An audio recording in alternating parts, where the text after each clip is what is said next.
tourné fin bi donc maa ngi ci financement yi du ñun may kenn nga ootee kenn xamul foo jëlee xaalis bi ci àll bi mën naam ñu yoroon xaalis bëgg koo indi Sénégal wut occasion boobu pour indi ay milliards am ci seen wàlla yow nga jël ci duñ ko nangu duñ nangu it jihadistes yi dugal fi ay réseau jéemoon nañ ko fi procès amoon na fi atte amoon na fi Imam Ndaw jàppoon nañ ko bàyyi ko mais am na ñeneen ci ñu tëjoon du ñëpp lañ bàyyi woon de du ñëpp lañ bàyyi woon procès Imam Ndaw am na ñu doon def entraînement ci camp yi Boko Haram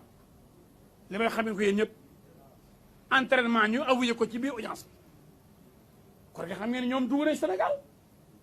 ku leen may nag ñu indi ay milliards fii dañuy yeewu rek sa waaye ñu wër ju rek pour ndomb rek diñ def Mali loolu kenn du ko fi nangu ragal ba seytaane yooyu dugg ci réew mi ànd ak seen seytaane bi fi nekk nii duñ ko nangu kon Antoine Diome li mu war a def la def ministre de l'intérieur mooy joxe récépissé parti mooy joxe autorisation mooy surveiller parti moo yore lépp lu jëm ci parti kon moo war a parti yi fi ñu war a yem li ñu war a def ak lu ñu mënul def ministre de l'intérieur bu ko deful defoo sa waru gar d'accord kon Antoine Diome lan lañ ko mën a toppee naan Antoine Diome dafa ñëw pour jàpp kii pour tëj kii pour jële fi wax loi est-ce que moom dafa changé ci loi bi dara daka daf ci yokk dara daf ci yokk benn mot boo xam ne moo ko ci yokk loi dafa ni la loi est impersonnelle et générale loi jëmul ci benn nit kenn moomu ko même loi moo gën a chef président de la république moo tax ñu ne nul n'est censé ignorer la loi même président dafa war a tënku ci loi bi ci yoon xam ngeen ne président mën nañu ko àtte bu violé loi bi haute cour de justice président sax bu tooñee dañu ko àtte attention waaye yow nga nekk nga ne da ngay laaj réew mi dëgg fii xaalis boo xam ne kenn xamul fu mu jógee te yoon aaye na ko ñu ne ni la bàyyi ko continuer daal am na sax ñu ne am na xaalis boo pare daf koo bëgg a légaliser ndax bu ñu fekkee ci moom xaalis bu bëri boo mën na xëy na dina ni financement bi la parce que pétition mën na am ñu fekk ci moom du dul jeex nangu ko muy njaay muus am na ñu bind loolu de yàlla rek xam man du wax lu ma xamul nag mais au moins ñu rappelé ne la xaalis bii dugg fii warul jóge étranger warul jóge tamit ci ñu nekk Sénégal te nekk Sénégalais ay étranger lañ loolu kay dafa leer du pour yow rek du pour yow kenn pour parti yëpp la xanaa yow kenn yaa fa am parti rek bu doon nañ ko aayee yeneen parti yi wala ñu nangul ko yeneen parti yi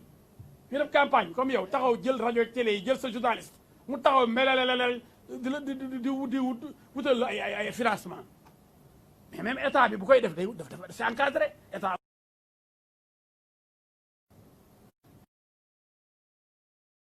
dañ koy teg ci yoon bu boobu jàllee ma ñëw ci Dakar ngay wax président Macky Sall duñ ko nangu tey duñ ko nangu ëllëg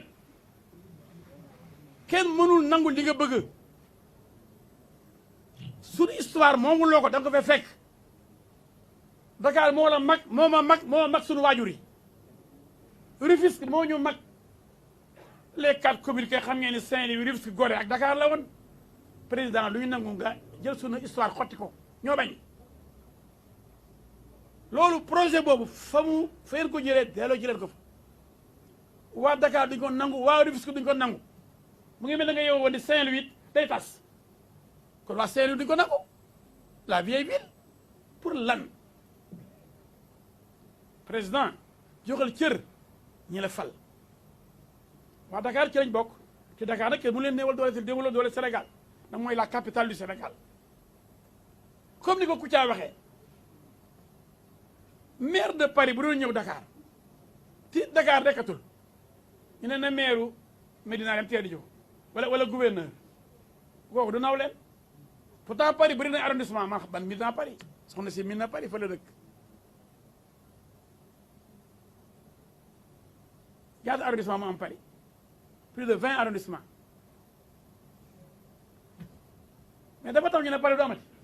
16e mooy am 7e ak 8e 3e 4e 1er arrondissement 17e arrondissement 18e arrondissement mais da ngeen 18e fa nga dem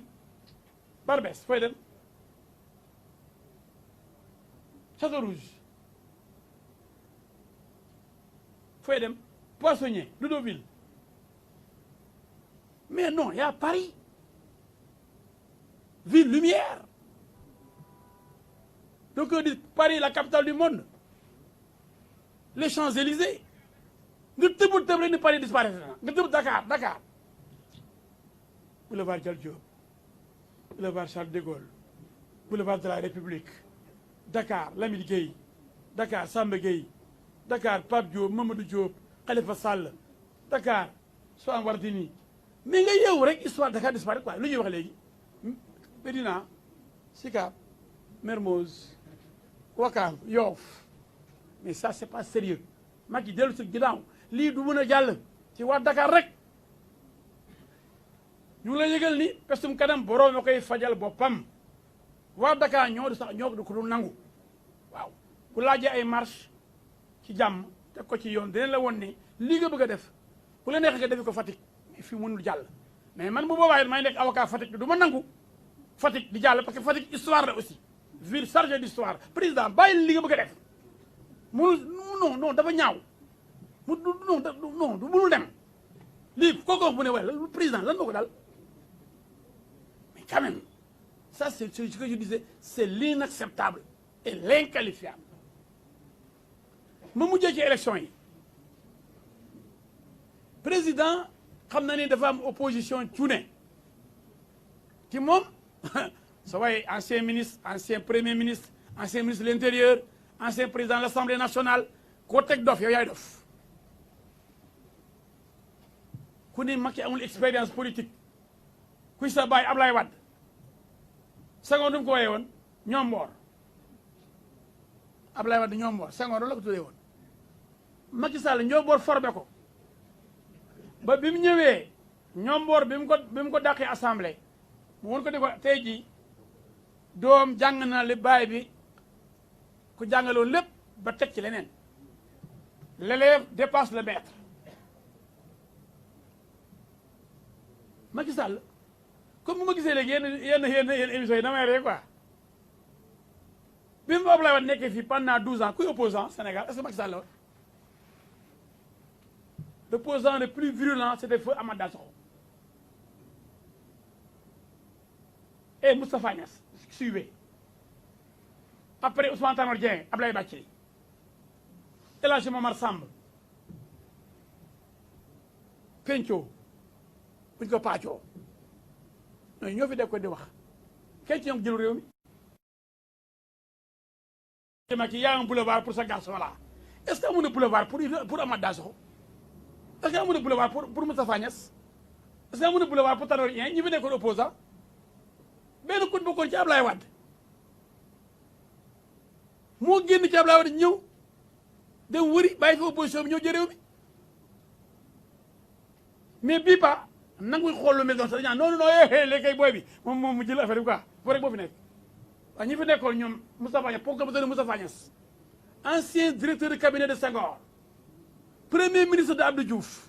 premier ministre de Ablaye Wade opposé wu ko am doole am xaalis nekk milliardaire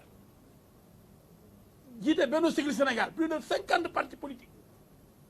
loo xam ne booy bi amu ko tax na mu jël réew mi en tant qu'opposant yore xeer bu rëy le 23 juin wuti assemblée nationale tax na mu jël réew mi moom opposant bu ngande boobu parti socialiste nekk ci réew mi depuis 40 ans yore ko Sénégal Ousmane Tanor Dieng jiite ko nekk vrai opposant pendant 12 ans en 2012 dañoo gis dara ñoom ñaar Niasse ak Tanor luñu gis dara ngeen bu ñu gëmloo ni ku gën a radical ci opposition yi après yaa jël pouvoir bi fu kay la ma saam ñu bu ñu dof loo gëmloo nañu comme kenn mooy yuuxu ànd ak beneen booy ñuy xas nañu ne saaga di mëkk di dóor bëri coow ñuy foo ne coow le bruit c'est du bruit rek coow rek coow lay nekk rek coow ñu doon coow Sénégal fii yëpp muy ay Moustapha Niasse ay Amath Dansokho à l'époque ay Ablaye Bathily ay Ousmane Tanor Dieng vrai opposant yi woon Macky Sall mu doon premier ministre quand même Macky Sall bu Ablaye Wade nekk président assemblée nationale bu Ablaye Wade nekk ministre d'état ministre de l'intérieur bu Ablaye Wade moo ñëw jël pouvoir bi te pourtant ñoom booba ñi def nañ les assises nationales les candidats des assises c'était Niass et Tanor benn ci Sénégal ak benn ak Tanor pourquoi nit ñi bëgg ñu dofloo naan léegi kay affaire la yomb ci booy bi yow bu koy sax fu tool daal ñu koy wutal daal moom pour mu jàll ba bëgg a bindaat histoire du Sénégal mais les vrais opposants ce n'est pas Ablaye Wade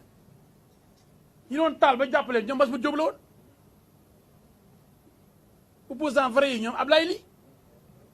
para Sénégal mais ñoom jëluñ pouvoir bi de xam nga kan moo jël pouvoir bi ki doon day def partie de contribution Ablaye Wade en 1974 fekk Senghor Mogadiscio du ko je veux créer un parti de contribution naxanteeg moom comme Diombor ba jël pouvoir bi yéen kañ na opposition radicale boobu di jël pouvoir Sénégal dem mbëkk giri yi palais bi ci tëj ay weer ci prison bi tax da nga jël réew mi dem di saaga di tëb di daal di sas di yàq deru ne tax da nga jox la réew mi dañ ko jox ko responsable mais bañ demee nag ñu duma leen ñu ne fichier bee baaxul waxuñ dëgg ndax bu ñu amoon benn argument dañ ko yóbbu conseil constitutionnel mais tàmmuñu wax dëgg opposition malhonnête am na nag opposition honnête vraiment du ñëpp ku mel ni Khalifa Sall vraiment dëgguma mu nekk fi di sos pour jot jàll rek vraiment même léeg-léeg sax ñu ne kenn xamul mbiram ndax waxul mu ngi noppi mel ni tëb di dal mooy tax a jël réew est-ce que ñi doon tëb di dal comme Amath Dansokho yàlla ko yàlla yërëm ñoo jël réew mi wala Macky Sall bi nekkoon ci biir Ablaye Wade moo ñoo jël réew mi Sénégal daa am ni ñu koy yoree mais Macky dafa bëgg sukkandiku ci cuune opposition bi di wax fichier nee na wax d'accord tant que fichier bi rek la wuñ ko élection du am ah CEDEAO waxul loolu de élection yi depuis 2019 la waroon a am 6 mois avant kenn warul laal dara donc depuis 2019 ñu ngi violer le protocole additionnel de la CEDEAO amuñu droit changer dara ci code électoral 6 mois avant élection report yi ñu def ak yi ñu def yëpp amuñ ci droit calendrier électoral bi dañ ko war a respecter mais comme Macky xam na ne ay cuune la ko séqal mu ne waa d'accord dañuy def dialogue national bu ngeen ma wax rek ñu xool fichier bi après mu ngi nii président Macky Sall ñaari gën a am solo nangu ko waaye ma ban la dina fi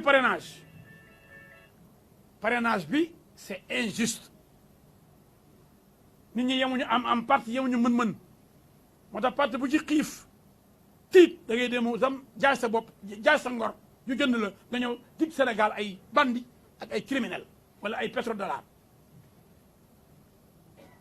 beneen ba xam nga man la bulletin unique dafa simple te cherul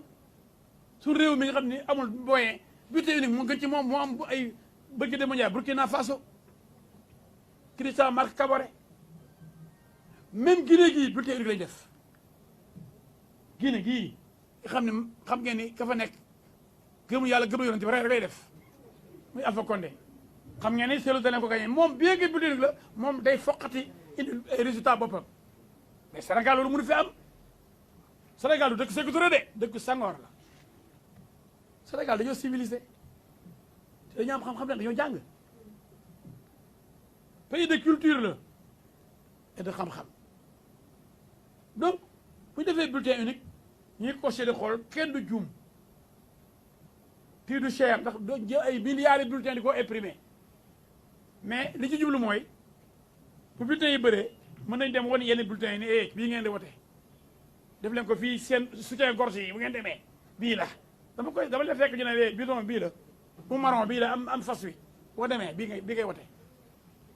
mais bu dee liste la du am mais quand même mais lu gën a yomb bulletin unique ak vérifier parrainage wala ko opposition bi wax loolu bu nekk fi naan fichier boo xam ne amul benn problème audité woon nañ ko dee ñu ne ak 90% baax na mais nañ ko dof naan nañ ko dindi nañ sax daal fichier bi Macky Sall ne aja Macky aja rek da ngeen a dof rek dañ dem man bëgguma élection am te waxoon naa ko fi keroog wax naa ñaar nee naa Macky bëggul defet te wóoruwul ay turubam attention parce que pour mu gagné waat lu nekk dañ na ko man mii lu ne dañ naa ko ci xam ngeen ci dara yéen ànd nag moom ñu def Sénégal maak Souleymane Jules Diop Mame Boye Diao ak Aminata Touré ñun 4 c'était le staff du président ñoo wër Sénégal balaa président maay wax buñ soog a yopparal